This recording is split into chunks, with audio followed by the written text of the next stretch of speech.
இந்த அவுட்ஃபிட்டுக்கு நான் ஓப்பன் வீ காலர் கொடுத்துருக்கேன். அதனால எனக்கு கழுத்தை இறுக்கி பிடிக்காம கம்ஃபர்டபுளா இருக்கு. ஸ்லீவ்ல 2 இன்ச் கஃப் கொடுத்துருக்கேன். அதனால இது ஒரு ரெடிமேட் வைப் கொடுக்குது. எனக்கு ரொம்ப பிடிச்ச பிரின்சஸ் ஸ்டைல் லைன் கொடுத்துருக்கேன். அதனால இந்த அவுட்ஃபிட் பார்க்கவே ரொம்ப நல்லா இருக்கு. ரைட் சைட்ல பாக்கெட் கொடுத்துருக்கேன்.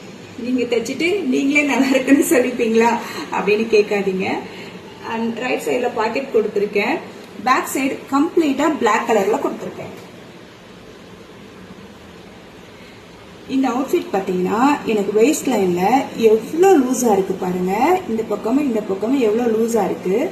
ஆனாலும் இது எனக்கு ஒரு ஷேப் தெரியுது இல்லையா, பில்லோ கவர் மாட்டின மாதிரி இல்லாம ஒரு ஷேப் தெரியுது. இது ஏன் அப்படி இருக்கு அப்படின்னா மெஷர்மெண்ட் கரெக்டா எடுத்ததுனாலதான்.